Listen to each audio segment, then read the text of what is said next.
The fluorescent panels above hummed their usual Tuesday night rhythm in the administrative tower of Meridian Technologies, and Marcus Webb moved his mop in slow, practiced arcs across the marble floor of the executive suite.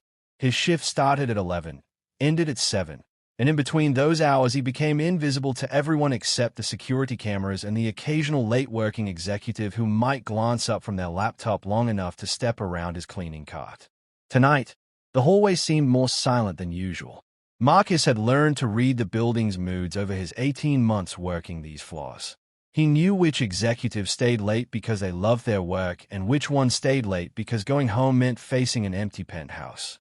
He knew the difference between the click of heels that meant someone was heading home and the hurried staccato that meant crisis. He knew how to fade into wallpaper when needed and how to nod politely when acknowledged. What he did not know was that in exactly 4 minutes, his entire life would fracture along fault lines he never knew existed. Marcus pushed his cart past the glass-walled conference room, past the reception desk where the orchids cost more than his weekly grocery budget, toward the corner office where light still spilled into the hallway.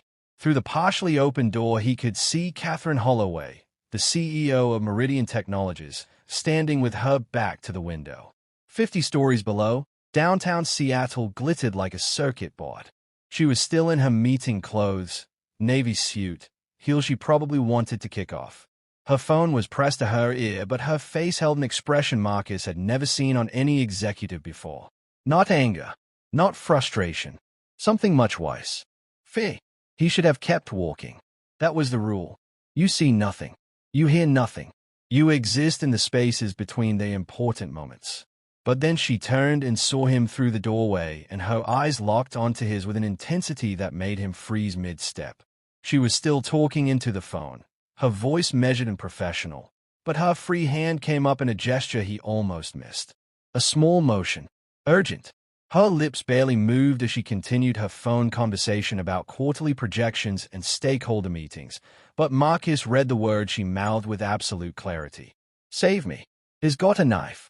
Marcus felt his heartbeat spike into his throat. His eyes darted past her to the shadows near her desk, and that was when he saw the second person in the room. A man in dark clothes, positioned where the door had hidden him from view. The man's right hand hung at his side, and Marcus saw the glint of something metallic catching the desk lamp's light. Training took over. Not formal training. The kind you learn when you grow up in neighborhoods where you develop instincts for danger. Marcus dropped his mop, letting it clatter against the cart, and burst through the door with more speed than his 41-year-old knees usually allowed. The man spun toward him, and Marcus saw his face properly now. Young, maybe 25, with the glassy eyes of someone who had crossed a line inside himself and could not find the way back. Security, Marcus shouted, though he was not security and they both knew it. Drop it now. The man's arm came up, and Marcus saw the knife fully now. 6-inch blade. Fixed handle. The kind you bought because you intended to use it. Catherine was backing toward the window, and Marcus put himself between them, his cleaning cart a pathetic barrier. The man lunged, and Marcus grabbed the only weapon available, his metal mop bucket, and swung it in a wide arc that connected with the man's wrist. The knife clattered across the marble floor. What happened next unfolded in seconds but felt like hours. The man ran. Not toward the exit, but deeper into the executive suite, through the door that led to the emergency stairwell. Marcus heard his footsteps echoing down the concrete steps. Catherine was on her phone now, real panic in her voice as she called building security. Marcus bent to pick up the knife, wrapping it in a cleaning cloth from his cart. Are you hurt? His voice came out steadier than he felt. Catherine shook her head. She was breathing hard, one hand pressed against her chest. He said he was from IT. Needed to check my computer. I believed him until I saw the knife. Thank you. God, thank you. Marcus nodded. His hands were shaking now that the adrenaline was fading. I should wait for security. Yes, they are coming. And they did come, flooding the 58th floor within 3 minutes. 5 uniformed guards with radios and questions. They took statements. They took the knife. They took Catherine to a different office where she could sit and drink water. And then they took Marcus to a small conference room where the questions continued, but the tone shifted in ways he could not quite identify at first. Have you worked on this floor before? Yes. Had you ever spoken to Ms. Holloway before tonight? Just good evening once or twice. Where exactly were you when you entered the office? In the hallway. Why did you enter without permission? She signaled for help. Did anyone else see this signal? I don't think so. How did you know there was a threat? I saw her mouth the words and I saw the man with the knife. Did the man say anything to you? No. Are you certain you did not know this individual? I have never seen him before in my life. The questions went on for nearly 2 hours. Around 1 in the morning, the head of corporate security, a square-jawed former police officer named Raymond Deutsch, told Marcus he could go home but would need to come back tomorrow to give another statement. Marcus collected his coat from his locker in the basement and stepped out into the Seattle rain feeling like the ground had shifted beneath him. He took the bus home because his truck had finally died 3 weeks ago and the repair cost more than the vehicle was worth. The night bus at this hour carried the city's invisible people. Healthcare workers finishing late shifts. Bartenders. Cleaners like him. All of them staring at their phones or the window or nothing, held together by exhaustion and the promise of a bed. Marcus got off at his stop in Rainier Valley and walked the 4 blocks to the duplex he rented. The porch light was on. He had left it on for his son, though Ethan would be asleep by now. 6 years old. First grade. The center of Marcus's entire world since the day 2 years ago when Marcus's wife Elena had died in a car accident that also claimed his sister and left Marcus suddenly, impossibly alone with a 5-year-old who kept asking when Mommy was coming home. He unlocked the door quietly. The babysitter, Mrs. Chen from next door, was asleep on the couch with the television playing some late-night talk show on mute. Marcus paid her the $40 they had agreed on and thanked her. She patted his arm and told him Ethan had been good, ate his dinner, did not fight about brushing teeth. After she left, Marcus stood in the silent apartment and felt the night catch up with him. His hands still shook slightly.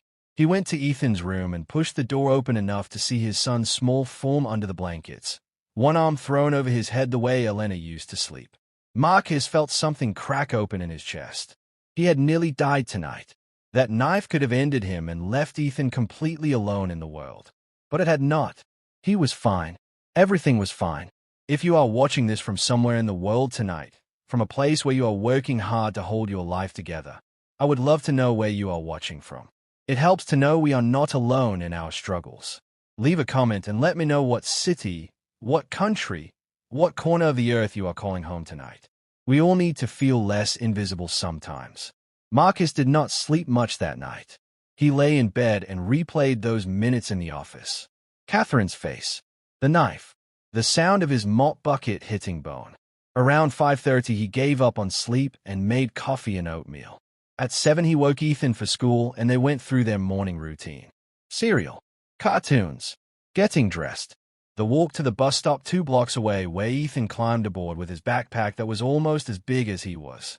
Marcus watched the bus pull away and then walked back home to sleep a few hours before his shift tonight. But as he approached the duplex, he saw a black sedan parked at the curb. 2 people sat inside. When Marcus reached his front walk, they got out. A man and woman, both in business clothes. Corporate badges on lanyards. Marcus Webb, the woman asked. Yes. We are from Meridian's Human Resources Department. We need to speak with you about last night's incident. The thing Marcus remembered most clearly about the day Elena died was a mundane detail of it. They had argued that morning about something trivial. Whether Ethan needed a haircut. Elena thought yes. Marcus thought it could wait. She had kissed him anyway before leaving, taking her sister to a doctor's appointment across town. 2 hours later, a pickup truck ran a red light at 60 miles per hour and Elena and her sister Maria died at the scene. The grief had been a physical thing. Marcus lost 15 pounds in the first month. Could not sleep. Could not eat. Could barely function. His supervisor at the commercial cleaning company where he had worked for 7 years gave him 2 weeks off and told him to take care of his boy. When Marcus came back, he asked to be put on night shifts because he could not bear to work during the day when the world was bright and continuing as if Elena was not gone. Night shifts meant less pay but more flexibility.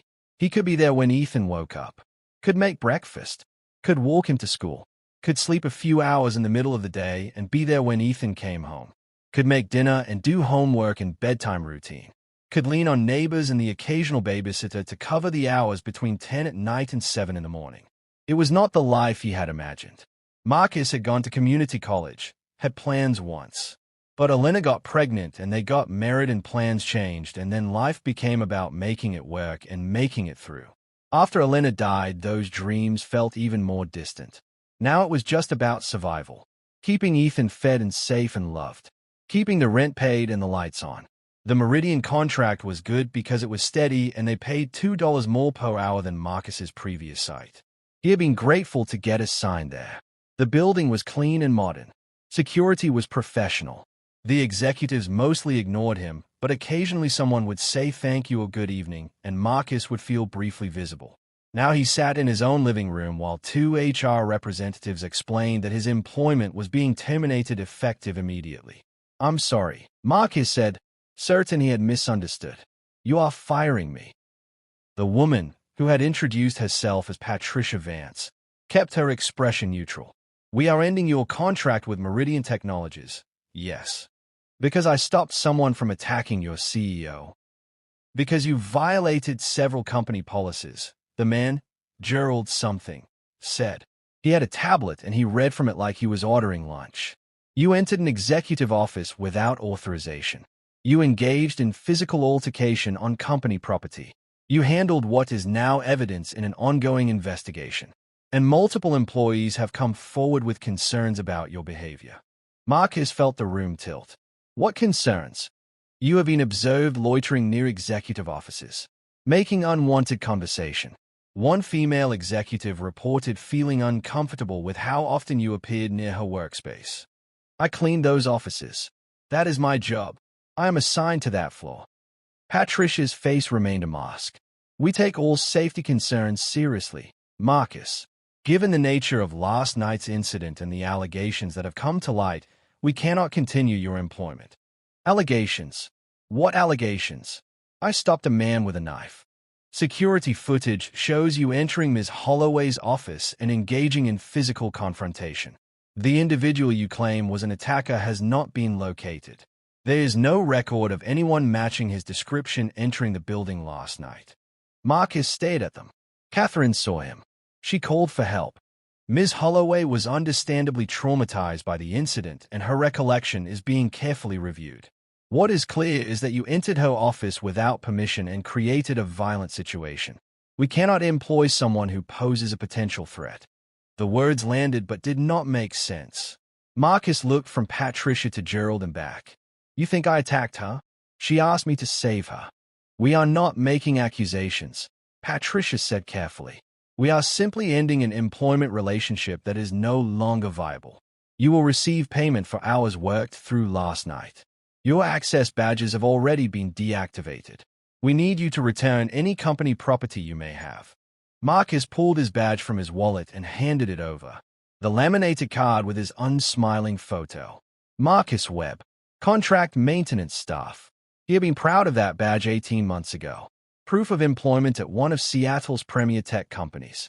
Now it felt like evidence of something shameful. "I need this job," Marcus said quietly. "We are not required to provide recommendation letters, but we will confirm dates of employment if future employers call for reference," Gerald said. They left. Just stood up and walked out of his duplex and got into their black sedan and drove away.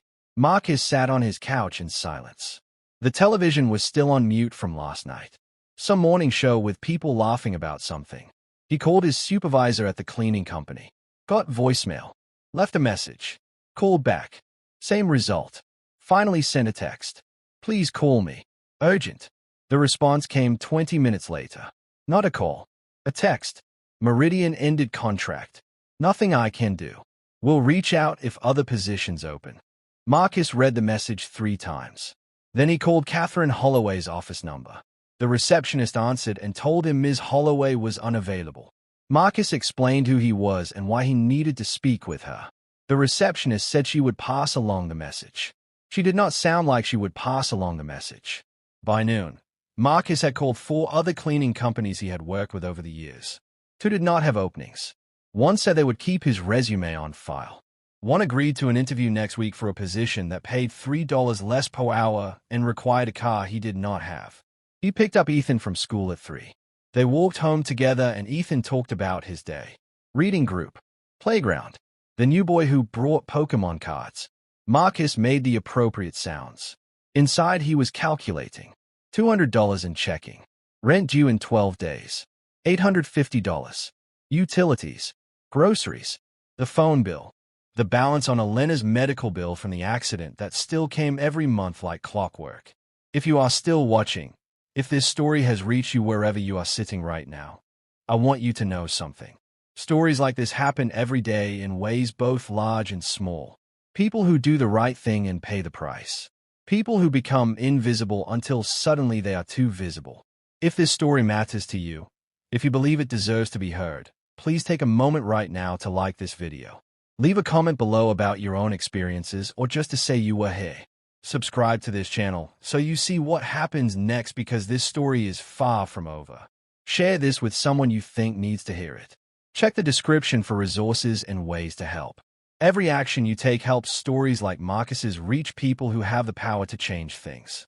And changing things is exactly what is about to happen, though Marcus does not know that yet. That night, while Marcus was making spaghetti and trying to figure out how to explain to a 6-year-old that Daddy lost his job, but everything would be okay, his phone rang. Unknown number. He almost did not answer, but something made him pick up. Mr. Webb, this is Detective Sarah Kwan with Seattle Police. I need to ask you some questions about the incident at Meridian Technologies last night. Marcus turned off the stove. Okay. Can you come to the station tomorrow morning? Say 10 o'clock. Am I in trouble? A pause. We are just trying to understand what happened. 10 o'clock tomorrow at the East Precinct. You know where that is? Marcus said yes and hung up. Ethan was watching him from the kitchen table. 6 years old with Elena's dark eyes and Marcus's stubborn chin. Too smart for his age. Too aware that something was wrong in their careful little world. Is everything okay, Daddy? Marcus smiled. Forced it. Everything is fine, buddy. Just work stuff. But nothing was fine and both of them knew it. Catherine Holloway had built Meridian Technologies from a 2-person startup in her garage to a billion-dollar artificial intelligence company in 15 years. She had survived venture capital negotiations, hostile takeover attempts, board rebellions, and the slow, brutal grind of being a woman in tech who refused to apologize for her ambition. She had a penthouse downtown with views of Elliott Bay. She had a Tesla she barely drove and a wardrobe full of power suits and exactly 0 people she could call at 3 in the morning when panic attacks hit. Her daughter Natalie had died 3 years ago. 17 years old. Brain aneurysm. One day a vibrant teenager arguing about curfews and college applications. The next day gone. Catherine's marriage had not survived the grief. Her ex-husband remarried within a year and moved to California. Catherine threw herself into work with the kind of intensity that borders on self-destruction. She told herself she was fine. She told her therapist she was managing. She told the board of directors that the incident with a knife-wielding intruder was being handled by security and police and she would be back in the office Monday. None of it was true. Catherine sat in her penthouse Wednesday afternoon with a glass of wine she was not drinking and pulled up the security footage from Tuesday night on her laptop. She had convinced Raymond Deutsch to send her the files under the guise of needing to review them for her statement to police. What she really wanted was to understand why everyone seemed to be telling a story that did not match her memory. The footage showed the executive suite hallway from multiple angles. She watched herself in her office, door partially open, on the phone with the CFO about fourth quarter projections. She watched Marcus Webb push his cleaning cart past the conference room, past reception, toward her office. She watched herself turn and see him. Watched her face change. Watched her hand come up. But the angle did not show inside her office. Could not show the man who had been standing in the shadows with a knife. The camera only caught what happened after Marcus entered. His sudden movement. The bucket swinging. Something hitting the floor. Marcus bending down. Catherine on her phone. And then security arriving. Raymond Deutsch had explained it to her yesterday morning with the careful patience of someone talking to a trauma victim. No one matching her description of the attacker appeared on any entry footage. No one left through the emergency stairwell. The knife they recovered had no fingerprints except Marcus's. Building access logs showed only authorized personnel on the 58th floor. Is it possible, Raymond had asked gently, that you were working late and got disoriented? Maybe fell asleep at your desk? Sometimes our minds can create very vivid scenarios when we are exhausted and stressed. Catherine had wanted to throw her coffee cup at his head. Instead, she said, I know what I saw. There was a man with a knife and Marcus Webb saved my life. But saying it and proving it were different things. And when Patricia from HR came to her Wednesday morning with a file detailing complaints about Marcus, complaints Catherine had never heard about, she felt the ground shift under her certainty. These allegations are from the last month, Patricia had said. 3 separate female employees reported feeling uncomfortable with Mr. Webb's attention. He would appear near their offices frequently. Attempt conversation. One woman said he asked personal questions about her family. He's a janitor, Catherine said. He works on that floor. He's supposed to be there. Be that as it may, when multiple women express discomfort, we have to take it seriously. Combined with Tuesday's incident, we felt termination was appropriate. Catherine had not fought it. She was the CEO, but she also knew how these situations worked. Company liability, legal exposure. Better to cut ties cleanly than risk a lawsuit. She had approved the termination, signed off on it. Now, sitting in her penthouse with security footage playing on loop, she wondered if she had made a terrible mistake. Her phone rang. Her assistant.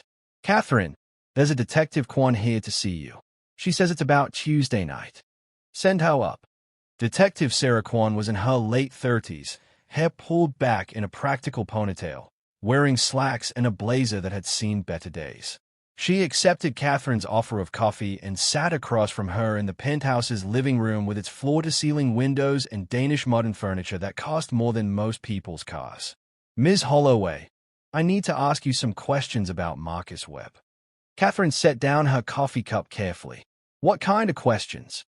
We have been conducting background on Mr. Webb as part of our investigation. His wife died 2 years ago in a car accident. He's raising a 6-year-old son alone. He works night shifts to make it work. No criminal record. No history of violence. But his former employer confirmed he was passed over for a promotion 6 months before getting assigned to Meridian. And his current financial situation is, to put it mildly, precarious. What are you suggesting? I'm suggesting that sometimes people under extreme stress make choices they wouldn't otherwise make. Maybe Mr. Webb saw you as a way out of his situation. Maybe he thought he could engineer a rescue scenario that would make him look heroic. Maybe get a reward. Catherine felt ice forming in her chest. He saved my life. That was a man with a knife. Your security team can't find any evidence of that man, Ms. Holloway, because he ran down the emergency stairs. Those doors have alarms. They didn't trigger Tuesday night. Catherine stood up and walked to the window.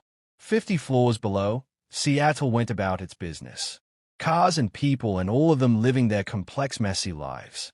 She thought about Natalie. How in the weeks before she died, Catherine had been too busy with a product launch to have dinner with her daughter. Too important. Too needed elsewhere. I know what I saw, Catherine said again. But even to her own ears it sounded uncertain. Detective Kwan left shortly after. Catherine sat alone in her penthouse until the sun set and the city lights came on. She thought about Marcus Webb. Single father. Night shift worker. The kind of person she barely noticed unless they were directly in front of her. Had she imagined the whole thing? Created a drama out of exhaustion and stress? Or was something else happening here? She opened her laptop again and pulled up Meridian's HR portal. Found Marcus Webb's employee file. Home address in Rainier Valley. Phone number. Emergency contact listed as Mrs. Chen, neighbor. No one else. Just him and a 6-year-old son and a neighbor to call if something went wrong. Catherine picked up her phone. Dialed a number she had not called in months. Judith, it's Catherine. I need your help. I need a private investigator. The best one you know. While Catherine Holloway was making calls in her penthouse, Marcus Webb was sitting in a free clinic on Capitol Hill waiting to see a doctor he could not afford. His chest had been hurting since Wednesday morning. A tightness that came and went but never fully left. Probably stress. Probably panic. Probably nothing. But Elena had died instantly, and Marcus had a 6-year-old son who needed him, and sometimes knowing probably was not enough. The clinic was crowded with people who all had the same look. exhausted, worried, trying to figure out how to stay alive without going bankrupt. Marcus filled out forms, waited 2 hours, finally saw a physician's assistant who listened to his heart and took his blood pressure and told him his stress levels were dangerously high. You need to find ways to manage this, she said. Exercise, meditation, reduce stresses in your life. Marcus wanted to laugh. Reduce stresses. Sure, he would just magic up a job and steady income and childcare and affordable healthcare. Easy. He picked up Ethan from Mrs. Chen's place. His neighbor had agreed to watch Ethan after school this week while Marcus dealt with everything. She refused payment. So they were neighbors. Said she had been where he was once. Said to pay it forward someday. That night Marcus made grilled cheese sandwiches because it was cheap and Ethan loved them. They ate dinner and did bath time and bedtime stories. Marcus read from a picture book about a bear looking for home. Ethan fell asleep halfway through. Marcus sat on the edge of the bed and watched his son breathe. If everything fell apart, what happened to Ethan? Elena's parents were dead. Her sister had died with her. Marcus's own father was out of the picture and his mother lived in Arizona with health problems of her own. There was no safety net, no family money, no backup plan. Just Marcus and Ethan against everything. His phone buzzed. Text from an unknown number. Mr. Webb, this is Jennifer Reeves. I'm a private investigator hired by Catherine Holloway. She asked me to look into Tuesday night's incident. I would like to meet with you tomorrow if possible. I believe you are telling the truth. Marcus read the message 3 times. Then he typed back. Tomorrow afternoon, 2 o'clock. You can come to my place. And he sent his address. He did not sleep much that night either. Lay in bed and listened to the sounds of the duplex. The refrigerator humming. The couple upstairs arguing about something. Traffic on the street. All the sounds of life continuing while his world crumbled. Thursday morning he went to the East Precinct to meet with Detective Kwan. She interviewed him for an hour. Asked the same questions the security team had asked. Wrote everything down. Her face gave nothing away. When they finished, Marcus asked her directly, "Do you think I'm lying?" Detective Kwan studied him for a long moment. "I think you believe what you're saying. Whether that's the same as truth, I don't know yet." Marcus went home. At 2 o'clock, Jennifer Reeves knocked on his door. She was in her 50s, wearing jeans and a leather jacket, with the kind of direct gaze that suggested she had seen every possible version of human behavior and was not easily impressed. She sat at his kitchen table and pulled out a tablet. "Tell me everything about Tuesday night. Every detail you remember." So Marcus did. The hallway, Catherine's face, the whispered words, the man in the shadows, the knife, all of it. Jennifer typed notes and asked clarifying questions and never once looked at him like he was crazy. When he finished, she said, "I've been doing this work for 20 years. I can usually tell when someone is lying." "You're not lying." Marcus felt something crack in his chest. "Everyone thinks I am. Everyone is looking at the evidence that exists and not considering the evidence that might be missing. I'm going to find that man, Mr. Webb. And when I do, everyone is going to owe you an apology." She left. Marcus sat in his kitchen and felt hope for the first time in days. It was a fragile thing, easily crushed, but it was there. That night Marcus did not go to work because he no longer had work to go to. Instead, he updated his resume and applied to 15 different jobs. Retail, food service, warehouse, anything. He heard back from exactly none of them. Friday morning, Ethan asked why Daddy was home in the daytime. Marcus explained that he was between jobs right now, but everything would be fine. Ethan nodded like he understood, but his face held that worried look that no 6-year-old should have to wear. They went to the park because it was free. Ethan played on the swings while Marcus sat on a bench and tried to figure out how to keep their world from collapsing. He had enough money for rent this month if he did not pay utilities. Or he could pay utilities and let rent slide and hope the landlord gave him grace. Or he could pay neither and use the money for food and gas and pray something came through before eviction proceedings started. His phone rang. The clinic. They had run his labs and wanted him to come in to discuss results. That tightness in his chest was not just stress. His blood pressure was dangerously high. He needed medication he could not afford. Could he come in Monday? Marcus said yes and hung up and watched Ethan swing higher and higher, pumping his legs the way Marcus had taught him. 6 years old. fearless, trusting that Daddy would catch him if he fell. Marcus closed his eyes and prayed to Elena or God or the universe or anyone who might be listening. I need help. Please. I can't do this alone. Saturday morning, Marcus woke to pounding on his door. He stumbled out of bed and found two men in suits on his porch. Process service. They handed him papers. Meridian Technologies was filing a restraining order. He was forbidden from coming within 500 feet of Catherine Holloway or Meridian offices. Violation would result in immediate arrest. The papers also indicated that Catherine was supporting an investigation into whether Marcus had attempted to extort money from her by staging Tuesday's incident. If evidence was found, criminal charges would follow. Marcus read the papers twice. The words made sense individually, but together they formed a reality so disconnected from truth that he could not process it. He was being accused of the exact opposite of what had happened. He had saved someone's life, and now he was a criminal. Ethan appeared in the hallway, sleepy, dragging his blanket. Daddy, who was at the door? Nobody, buddy. Go back to bed. But Ethan saw Marcus's face and knew. He started crying. Not loud. Quiet tears that broke something deep in Marcus's chest. Marcus picked him up even though Ethan was getting too big for that and held him while his son sobbed into his shoulder. I'm scared, Daddy. I know. Me too. That afternoon, Mrs. Chen brought over groceries. She did not ask if Marcus needed them. Just showed up with bags and unpacked them in his kitchen while Marcus tried to thank her and she waved him off. When she left, Marcus sat on his couch and stared at nothing. His phone buzzed. Text from Jennifer Reeves. Found something. Need to meet. Same place. 1 hour. Marcus texted back. Okay. Jennifer arrived exactly 1 hour later. She sat down at his kitchen table and pulled up footage on her tablet. Meridian security system has gaps. The cameras only cover main corridors. There are blind spots. I checked the emergency stairwell cameras. They are on a separate system. Older. The footage gets overwritten every 7 to 2 hours. But I pulled what was left. She turned the tablet toward Marcus. Grainy footage of a stairwell. Timestamp showing Tuesday night, approximately 11:40. A figure entered the stairwell on the 58th floor and ran down the stairs. Male. Dark clothes. Moving fast. The footage was not clear enough to make out facial features, but the build and movement matched what Marcus remembered. He exited through a service door on the 42nd floor. Jennifer continued. That floor was under renovation. The door alarm had been disabled for contractor access. He knew exactly where to go. This was planned, Marcus.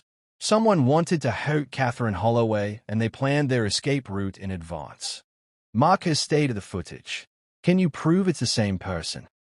Not definitively, but combined with your testimony and Catherine's, it's reasonable doubt at minimum. The question is why everyone at Meridian is working so hard to make this disappear. What do you mean? Those complaints about you in HR? I tracked down the women who supposedly filed them. 2 never heard of you. The third said she mentioned once that the cleaning crew sometimes worked while she was in the office late, and it made her a little uncomfortable, but she never filed a formal complaint.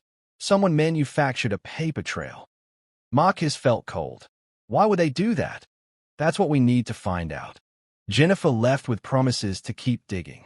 Marcus made dinner, did bedtime routine, lay in bed and listened to Ethan breathe in the next room. Somewhere in Seattle, someone was working very hard to destroy Marcus's life. Someone wanted him to disappear, to be discredited, to be silenced. Sunday morning, Marcus woke to his phone ringing. Catherine Holloway. Mr. Webb, I just saw Jennifer's report. I am so sorry.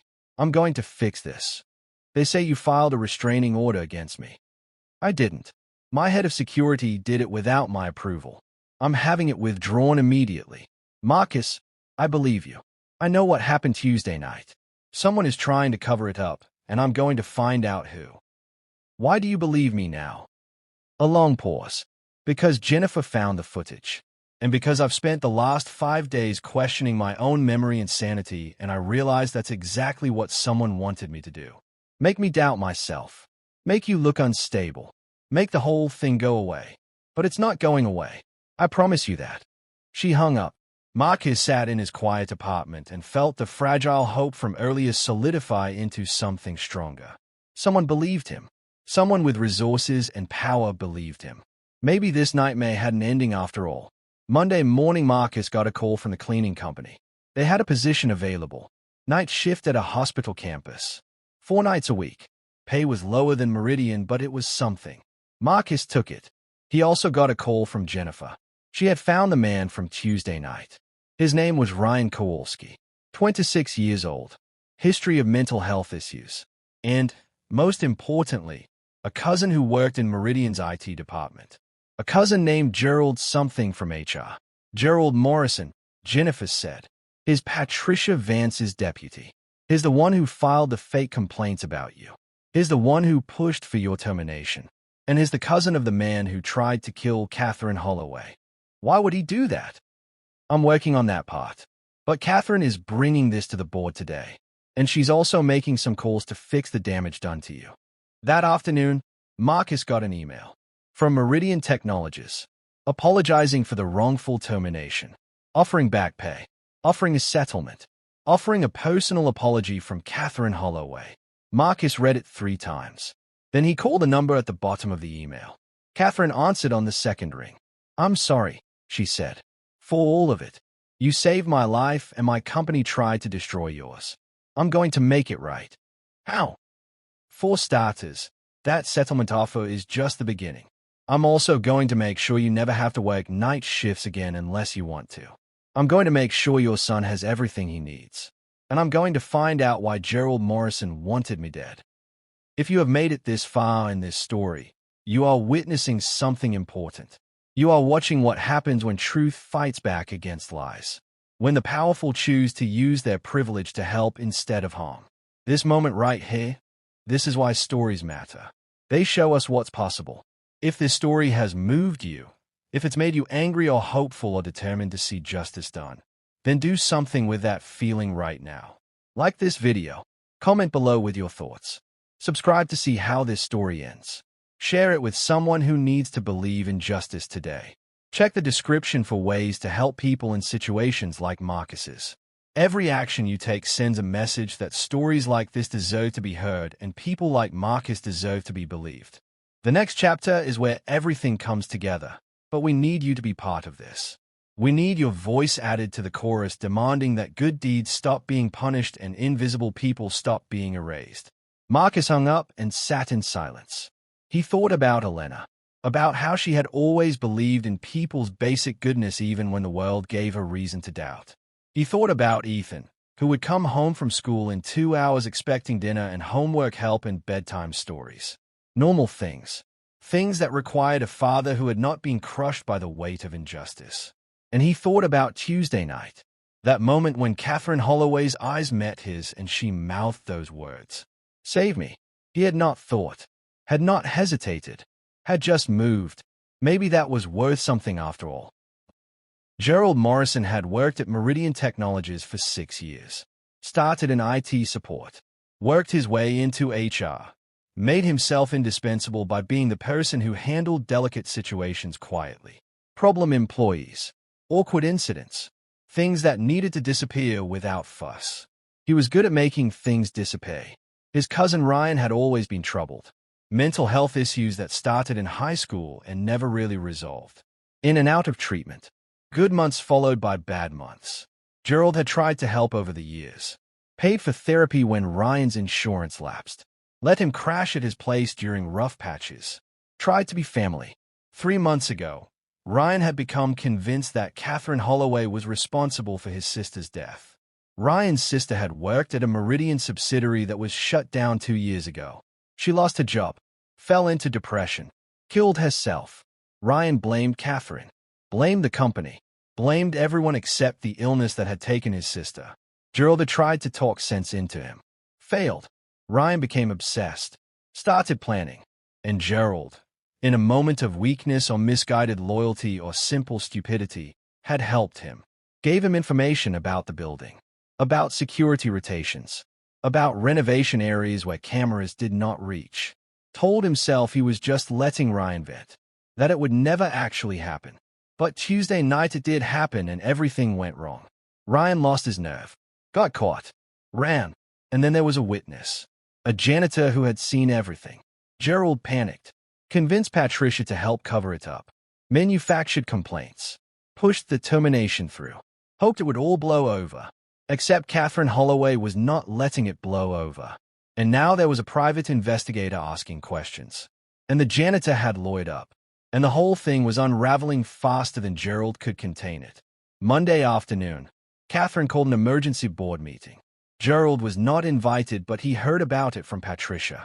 They were reviewing security footage, investigating the fake complaints, looking into Gerald's background. By Tuesday morning, Gerald's badge would not open any doors at Meridian. By Tuesday afternoon, he would be in police custody. By Tuesday evening, he would be facing conspiracy charges that carried years in prison. But Monday night, Gerald sat in his apartment and called his cousin. "Ryan, we need to talk." Ryan was hiding at a friend's place in Tacoma. Paranoid, convinced the police were closing in. "They are going to find me." "Probably," Gerald said. "We're both going to pay for this. I'm sorry I helped you. I'm sorry I didn't stop you. I was trying to help and I made everything worse. I just wanted her to know," Ryan said. His voice sounded young and broken. "I wanted Catherine Holloway to know what it felt like to be scared. To lose everything. Like Sarah did. She does know, Ryan. She lost her daughter 3 years ago. She knows grief better than most people." A long silence. "She did." "Yeah. I didn't know that." "I know." They talked for another hour.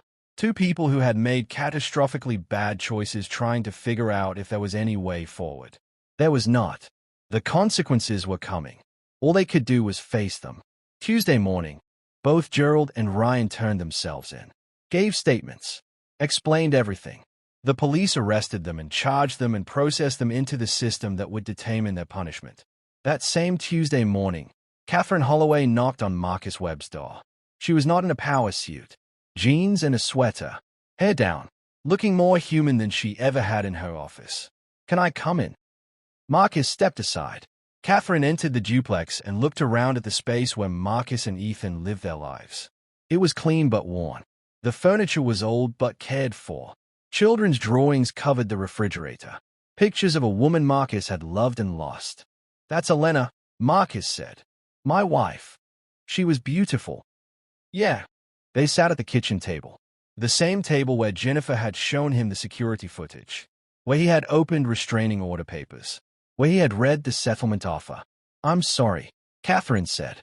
"For all of it. You did exactly what anyone should have done and you nearly lost everything because my company failed you. Because I failed you."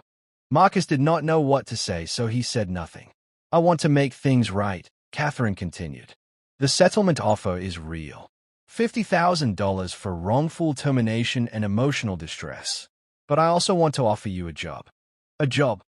Director of Facilities and Safety. Salary position. Benefits. Child key assistance. You would oversee all building operations and security. Make sure what happened to you never happens to anyone else." Marcus stared at her. "I'm a janitor. You're someone who notices things. Who acts when action is needed. Who understands what it's like to be invisible in a place and how that affects how systems work. That's what I need. Someone who will make Meridian better because they know what it's like when companies fail their people. I don't have a degree. I don't have management experience.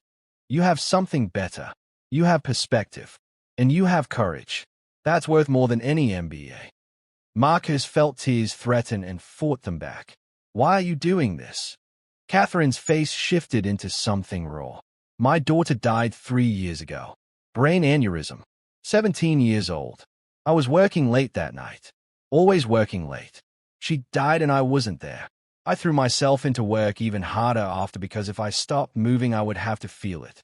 Last Tuesday, when that man came into my office with a knife, I saw Natalie's face. I thought about dying and leaving nothing behind but a company. No family. No one who would actually miss me. You risked your life for a stranger. You had every reason to keep walking and you didn't. That's the person I want working for me. That's the person I want to learn from." They sat in silence for a moment. Then Marcus said, "I need to think about it. Talk to my son. Figure out what's right for us." "Of course. Take your time. The offer stands whenever you're ready." Catherine stood to leave. At the door she turned back. "Also, I'm setting up a foundation in Natalie's name for families who lose someone to sudden medical crises, to help with bills and childcare and all the things that fall apart when tragedy hits. I'd like you to help me run it, if you're interested." "I am," Marcus said. "Very interested." After Catherine left, Marcus sat at his kitchen table and cried. Not from sadness, from relief, from exhaustion, from the sudden overwhelming weight of being seen after so long being invisible. When Ethan came home from school, Marcus told him they needed to have a serious talk. They sat on the couch together and Marcus explained what had happened. Not all the scary parts, but the important parts. That Daddy had helped someone, that some people had been mean about it. But now things were getting better. They might have enough money to stay in their home. Dad might have a new job. Things were going to be okay. Ethan listened with his serious face. Then he said, "Is that lady coming back?" "Catherine, maybe." "Why?" She looked sad, like she needed a friend. Marcus pulled his son close. "Yeah, buddy, I think she did." Wednesday, the local news ran a story about the attempted attack on Catherine Holloway, about the janitor who had intervened, about the conspiracy to cover it up and the arrest that followed. The story did not mention Marcus by name at his request, but it laid out the facts. Good deed, punishment, redemption. Thursday, Marcus accepted Catherine's job offer. Friday, he started training for his new position. The following Monday, Ethan started at a new school closer to Meridian's offices so Marcus could do drop-off and pick-up without missing work. It was not perfect. Marcus still had moments of panic, still worried about money even though his salary was triple what he had been making as a janitor. Still woke up sometimes with the phantom feeling of mop bucket in his hands and a knife glinting in lamplight. But it was better, and better was enough. 2 months later, Catherine invited Marcus and Ethan to dinner at her penthouse. They rode the elevator to the 50th floor and walked into a space that looked nothing like the duplex in Rainier Valley. But Catherine had ordered pizza because she remembered Marcus mentioning it was Ethan's favorite. And she had toys in a corner because she had asked what a 6-year-old boy might like to play with. They ate pizza and watched the sun set over Elliott Bay. Ethan played with the toys while Marcus and Catherine talked about the foundation, about the families they had already helped, about the systems they were trying to change at Meridian and in the broader Seattle tech community. "I've been thinking about what you said," Catherine told Marcus. "About being invisible. I've been invisible in my own way. Different kind, but still invisible. Too busy being CEO to be a person. Too focused on work to have relationships. I'm trying to change that." "How's that going?" "Slowly, but better." She smiled. "Having friends helps." "Friends," Marcus repeated, testing the word. "Yay, if that's okay with you." Marcus looked at Ethan playing happily in the corner of a billionaire's penthouse, looked at the city lights spreading below them, thought about Elena and Natalie and all the people who did not get the second chances they deserved, thought about how easily everything could have gone differently. "That's okay with me," he said. 3 months after Tuesday night, the foundation held its first major fundraiser. Catherine spoke about Natalie.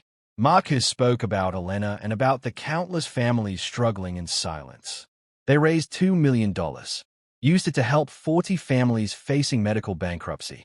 6 months after Tuesday night, Meridian Technologies announced sweeping changes to how they treated contract workers. Better pay, benefits, paths to full-time employment. Other companies took notice. Some followed suit. Gerald Morrison pleaded guilty to conspiracy charges. Got 4 years. Served 18 months before being released on parole. He spent his remaining parole time volunteering at a mental health advocacy organization. It did not erase what he had done, but it was something. Ryan Kowalski got a plea deal that focused on treatment rather than punishment. He spent time in a psychiatric facility. Got medication that helped. Wrote an apology letter to Catherine that she kept in her desk drawer. She never responded, but she read it more than once. 1 year after Tuesday night, Marcus stood in the conference room at Meridian Technologies with his son beside him. They were unveiling a new employee wellness program named in Elena's memory.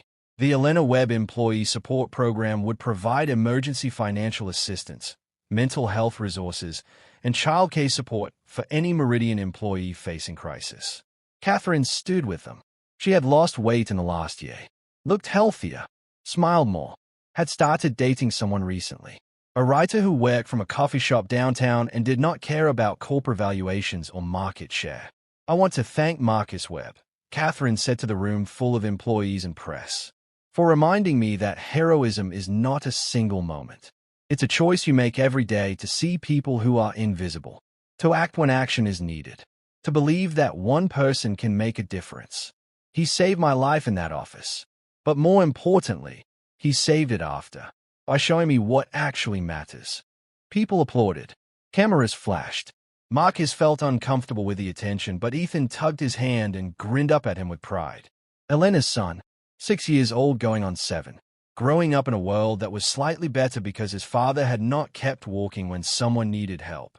That night, back in their duplex which they still lived in because Marcus liked the neighborhood and the neighbors and did not need a penthouse to be happy, Marcus tucked Ethan into bed.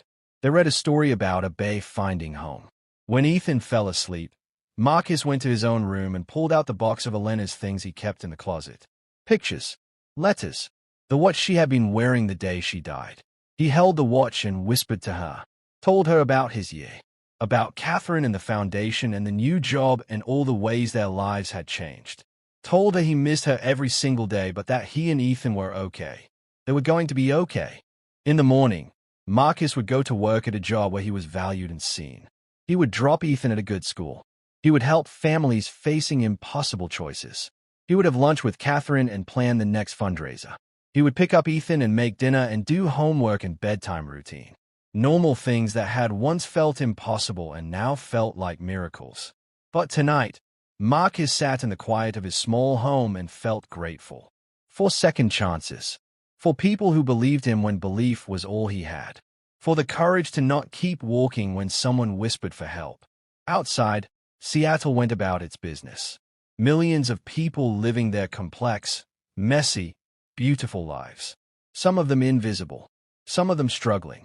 Some of them one moment away from everything changing. And somewhere in that city, someone was making a choice right now. Seeing someone who needed help. Deciding whether to act or walk past. The choice that separates us from ourselves. The moment that defines whether we become who we want to be. There's a story still being written right now in cities around the world. About people like Marcus who do the right thing and pay the price. About systems that crush the vulnerable and people who fight to change those systems. About the power of believing someone when they tell you their truth. If this story has reached you, if it has made you feel something, then you are part of that larger story. Your witness matters. Your voice matters. Like this video to tell the algorithm that stories about justice and redemption deserve to be seen. Comment below with your own experiences or words of encouragement for people facing impossible situations. Subscribe to this channel to see more stories that challenge us to be better. Share this with someone who needs to be reminded that sometimes good deeds are rewarded, even if it takes time. Check the description for organizations helping families like Marcus's. Every single one of these actions creates ripples. Change is what the world amplifies. Shifts what we believe is possible. This is your moment to decide. Will you just watch or will you act? Just like Marcus had to decide in that hallway, you have a choice right now. Choose to be part of the change. Marcus Webb did not become famous. He did not want to be. He just wanted to live a good life and raise his son and help people when he could. He did that. Is still doing that. We'll keep doing that long after this story ends. Because some stories do not need perfect endings. They just need honest ones. Marcus stood in that hallway and made a choice. Catherine stood in her penthouse and made a choice. Gerald stood at a crossroads and made a choice. We all make choices every single day about who we want to be and what world we want to live in. The only question is what choice you will make with this story. What you will do with the anger or hope or determination it stirred in you. Whether you will let it fade or carry it forward into action. That choice is yours. Always has been. Always will be.